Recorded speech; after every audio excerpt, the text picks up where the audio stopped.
So let us get started with the doubts. So let us move on to our first problem. So here it is saying that I have been given an electrostatic wattmeter and we need to know the instantaneous torque will be proportional to. Now as we know that wattmeter is used to measure the power. Okay. Since wattmeter measures power, the deflection must be proportional to power. But deflection is also proportional to the torque that is generated in the instrument, which implies that torque must be proportional to power. Now in this circuit, the power will be E into I plus I square R.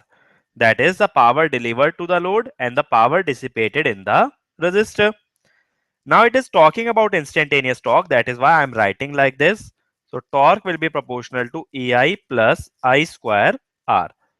Because if it is talking about average torque, and for average torque we will take average power.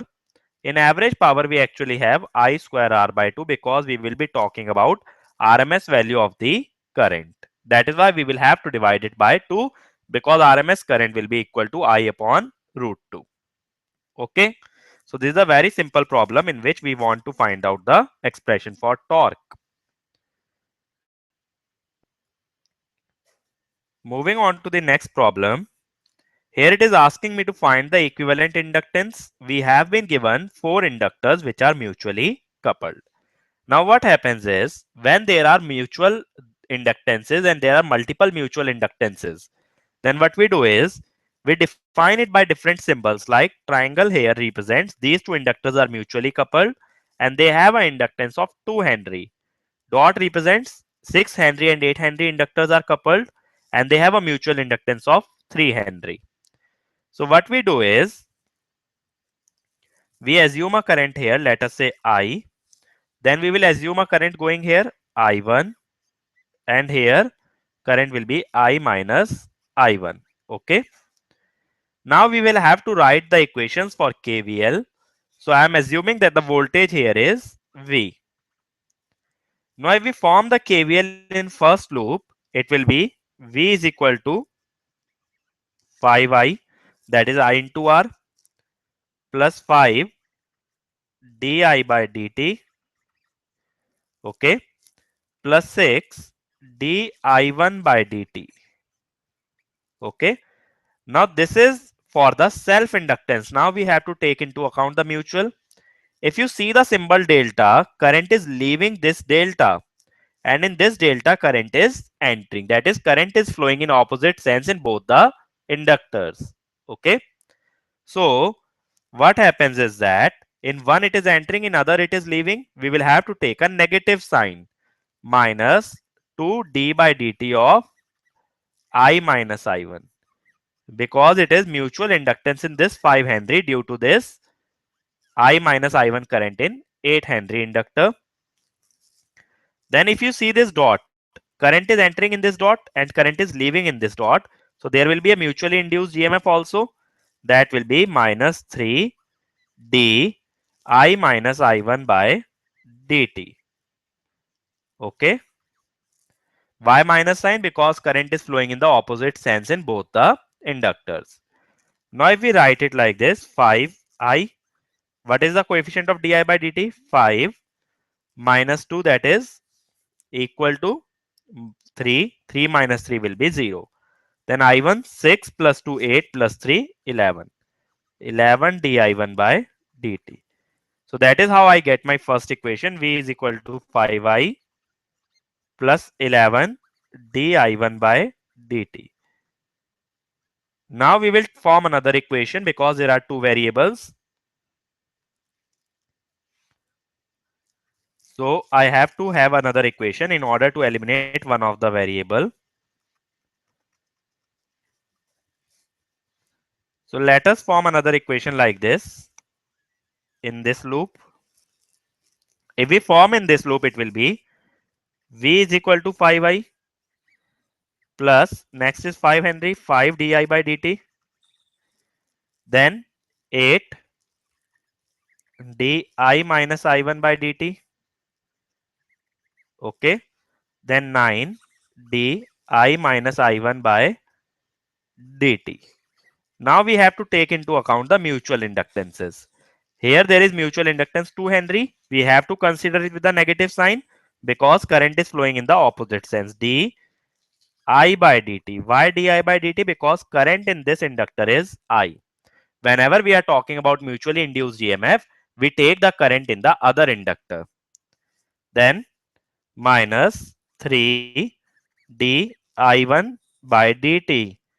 Because now we will take the current in this inductor because this is the EMF induced due to 6 Henry inductor in the 8 Henry inductor. Okay. So now when we will simplify this equation, what we will get? We will get V is equal to 5i. What will be the coefficient of di by dt? 5 plus 8 13 plus 9 22 minus 2. 1 minute. 5 plus 8 13 plus 9 22 minus 2. That will be equal to 20. Is it fine? 1 minute. I think I might have missed something here. It will be, there will be two mutually induced EMF. One will be due to 2 Henry, other will be due to 3 Henry. Okay, so it will come out to be 20 di by dt. Is it fine? Now what we will have is, for one EMF we have missed, minus 2 d by dt of I minus I1. Why this EMF? Because there will be EMF induced in this 5 Henry inductor also. Okay. This 5 Henry inductor EMF is induced due to this 8 Henry. So we have to consider this EMF also. So what will happen? This coefficient will come out to be 18 di by dt. What about di1 by dt? Minus 8, minus 9, minus 17, minus 3, minus 20 plus 2. It will be minus 18 di1 by dt. Okay. Now I have two equations. What we will do is, we will simplify this equation in order to get an equation between V and I. Because for equivalent, we need only the parameters V and I. So how to simplify these equations? If you want to simplify, what you will do is, you will substitute V is equal to 5i plus 11 di1 by dt. Okay. So if we substitute it here, what I will get? 5i plus 11 di1 by dt is equal to 5i plus this. This gets cancelled. So it implies 29 di1 by dt is equal to 18 di by dt. Okay. So once we have this, what I can do is, I can replace it here. di1 by dt. di1 by dt is actually 18 by 29 di by dt. So what I will do is, I will replace this in the first equation.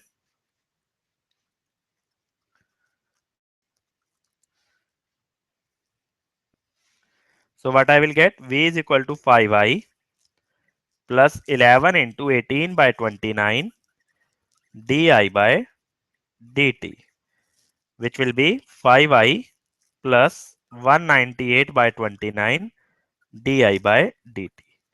So the equivalent inductance will become 198 by 29 Henry. Equivalent resistance is 5 ohm and this is the equivalent inductance. Okay. Because now the entire equation is between V and I. So this is how you solve these type of problems. Here you have to consider the different variables and the different mutually induced EMFs. So it is very important that you solve such kind of problems carefully.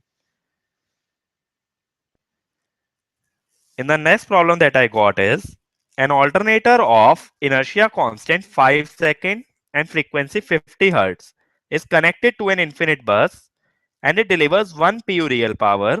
Now the fault occurs at location F here. We need to find the rotor angle at 1 second. Now if we see before the fault occurrence, what is the equivalent inductance? That is X equivalent 1. Before the fault, 0.2 and 0.2 are in parallel. So it will be 0.1 plus 0.1, which will become 0.2 pu. This is before the fault has occurred. Now, if we want to find the maximum power output before the fault, it will be EV by x1, that is 1 into 1 by 0.2, which is equal to 5 pu, which means power will be equal to 5 sine delta, and it is saying it is delivering 1 pu real power, which means 1 is equal to 5 sine delta. Why is it so? Because in steady state, mechanical power is equal to electrical power.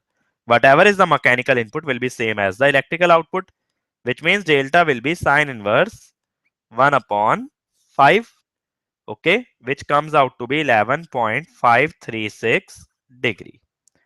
Now it is asking the rotor angle at 1 second time. It is not giving me any information about the fault clearance, which means the fault will persist even after 1 second. So what I will do is, I will assume that due to the fault, since the fault is occurring near the bus, I will assume that the electrical power transferred to the load will be 0. So during the fault, PE will be 0. Due to which, accelerating power, what is accelerating power? Pm minus Pe. Now we assume whenever a fault occurs, mechanical power input remains same. So it will be 1 minus 0, that is 1 pu. Now by swing equation, what do I know? H upon pi f d square delta by dt square is equal to Pm minus P. Okay. If it is so, then what happens is d square delta by dt square will be equal to Pa into pi f upon h, where Pa is the accelerating power, which means d delta by dt will be Pa into pi f upon h into t. Now here, why am I not considering any constant of integration? The reason is d delta by dt is equal to omega minus omega s. Okay. So initially, before the occurrence of fault, omega will be equal to omega s, as the system was in steady state. So the generator will be rotating at a synchronous speed. That is why d delta by dt will be 0 initially. Or what I can say is, if you put the limits 0 d delta by dt, and here you will have the limit 0 and t. So you will again obtain the same result. Okay. D delta by dt before the occurrence of fault will be 0. If you integrate it again, it will be delta minus delta naught. Delta naught is initial angle, Pa pi f t square by 2h. Now I have gotten the equation for the rotor angle delta. I just need to plug in the suitable values. So if you want to find out the delta at 1 second time, here delta is being taken in the radians. So what we will do is, we will substitute delta minus delta naught is 11.54 degree is equal to Pa is 1 pu, pi into f is 50 hertz, t is given as 5 second, t is given as 1 second. Okay. And now we will have to multiply it by 180 upon pi to convert it to degrees. So you can find the answer in degree as well as in radian. In radians, the answer will come out to be 15.90 radian. Okay. The answer is this much high because the time period that is given to me is very high. 1 second time is pretty large because most of the times the fault is cleared only after milliseconds. Okay. So 1 second time is very large. That is why such a large angle is coming. Okay. Moving on to the next problem. It is telling me that in the circuit given below, at omega t equal to pi, V naught t equal to something, I naught t also equal to something. For omega t greater than pi, till current reaches 0, T1 continues to conduct. It is diode which conducts along with it, and the load voltage is this. We need to fill in the blanks. Now if you see, actually the figure is incorrect here. These are the diodes, so these are represented as thyristors. So it is a semi-converter in symmetrical configuration. Okay. So if it is a semiconductor, converter, after omega t equal to pi, what happens? From alpha up to pi, which ones will conduct? T1 and D2 will conduct. Now from pi up to, let us say, beta till the current becomes 0, it can also be pi plus alpha for the case of continuous conduction. For discontinuous conduction, beta will be less than pi plus alpha. Okay. So what happens is that this diode will become forward biased because it is in the negative cycle. So now T1 and D4 will conduct. If T1 and D4 will conduct, the output will become short circuited and V0 will become 0. Okay. So the answer to this blank is, it is the diode D4 will conduct and the load voltage is 0. Okay. So at omega t equal to pi, we need to tell about the V0 t and I0 t. So at omega t equal to pi, what happens? The waveform for the output voltage will be something like this. It will be like this. So at pi, output goes to 0 since it is following the input. Since the output follows the input, it will reach 0 at omega t equal to pi. Then it will stay 0 till the next thyristor comes into conduction. Which is the next thyristor that will come into conduction? It is T3. So from pi plus alpha up to 2 pi, this T3 will come into conduction, and once T3 comes into conduction, the output V0 will be equal to minus Vs. Okay. So that is how this diodes will conduct. So at this time, V0 T will be equal to 0, but I0 T will be non-zero. Okay. And even you can derive the expression for I0 T. How? I0 T is basically current is a combination of steady state as well as the transient. So you can solve the differential equation and find out the current something like, the steady state part of the current will be Vm by mod Z sine omega t minus phi, that will be the steady state part, plus I naught e raised power minus RT by L. That will be my current. The current will be 0 at omega t equal to alpha. From that I can find out I naught. Then we can substitute omega t equal to pi to find the current at pi radians. What I mean to say is, this is my I naught. If you substitute omega t equal to alpha and we say that I naught equal to 0. So 0 will be equal to Vm by mod Z sine alpha minus phi plus I naught e raised power minus R alpha by omega L. So from here I can find out I naught. I naught is minus Vm by mod Z sine alpha minus phi. Okay, let me rub this.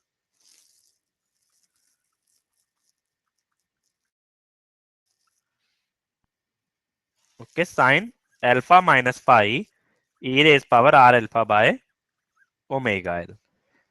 Now this is the value of I naught. So based on this, I can find out the entire current equation. I naught will be equal to Vm by mod Z sine omega t minus phi plus Vm by mod Z sine phi minus alpha. What I am doing is minus of sine alpha minus phi is equal to sine of phi minus alpha. E raised power R alpha by omega L e raised power minus RT by L. Now what you can do is you can substitute omega t equal to pi.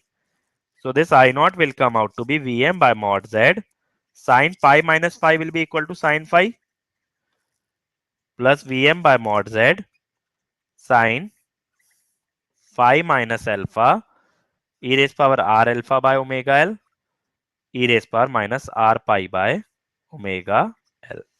That will be the value of current where phi is equal to tan inverse omega L by R. That is the value of current at omega t equal to pi. So this is how we find out any current when we are dealing with the RL load. We have to find out the transient and the steady state current. And then we have to determine the constant by means of equating the current to 0 at the initial point of the interval. Okay. Moving on to the next problem. It is telling me in a buck boost converter operating at 20 kilohertz, inductance is 0.05 millihenry. The output capacitor is sufficiently large and the DC output is 15 volt. Sorry, DC input is 15 volt. Output is to be regulated at 10 volt, which means output is less than the input. If output is less than the input, that means it is operating as a step down chopper or a buck converter. And the converter is supplying a load of 10 watt. We need to find the duty ratio. Since we know output of the buck converter is equal to D upon 1 minus D, V input, I am not showing a negative sign here because I am by default assuming that the output and the input are 180 degree out of phase. So output is 10 volt, D upon 1 minus D, input is 15. So 2 by 3 is equal to D upon 1 minus D, which means 3D is equal to 2 minus 2D, which means 5D equal to 2, or we can say duty cycle is equal to 0.4. That is the value of duty cycle for the buck boost converter. In the next problem, this is a kind of interesting problem. A three-phase fully controlled bridge converter is fed through a star delta transformer as shown in the figure. Now the converter is to be operated at a firing angle of 30 degree. Now we are telling that the I0 is virtually constant at 1 pu. Transformer is ideal. We need to find the input phase current, that is IR I need to find. Now the thing is that we have studied about the rectifiers, but we have never employed a transformer with a rectifier. So try and understand the solution quite carefully. So first of all, what I will do is I will mark the terminals here as X, Y, Z. Now this terminal I will write as N. Now if you see, this Rn winding is parallel to XY and the transformation ratio is 1:k. So Vxy will be equal to K times Vrn. And then this YZ winding is parallel to Bn. So Vyz will be equal to KVBn. Similarly, this Zx winding is parallel to Yn. So this Vzx will be equal to KVYn. Okay. This is the terminal Y here. So that is how we find out the voltages of different lines in case of delta side of the transformer. Now what I will do is I will assume Vrn as the reference and I will draw the three-phase voltage waveform. Okay. So how to draw the three-phase voltage waveform? So first I will draw triangles like this. Three triangles are sufficient because each triangle is 120 degree. 3 will make up 360 degree.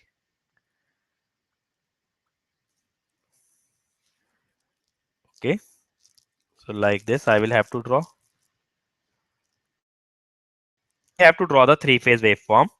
So the first I am drawing Vrn, or we can say Vxy. So this is suppose Vxy. Then we have to draw. Next is Vyn. Actually, if you see, Vyn is related to Vzx. Because after R, Y will come assuming positive sequence. So this will be Vzx. Then Vbn, which means Vyz. So if we draw Vyz, Vyz will be here. Okay, like this. Now we have to draw the negative of these also. So the negative of this will be like this. This will be, this is Vyz. So this is Vzy. Then if we draw negative of Vzx, negative of Vzx will be Vxz. Then we have to draw negative of Vxy, which will be Vyx. Now we know in which interval which waveform is highest. Like from 0 to 60 degree, Vxz is highest, then Vxy, then Vzy. But we are given a firing angle of 30 degree. So what I will do is, now I will say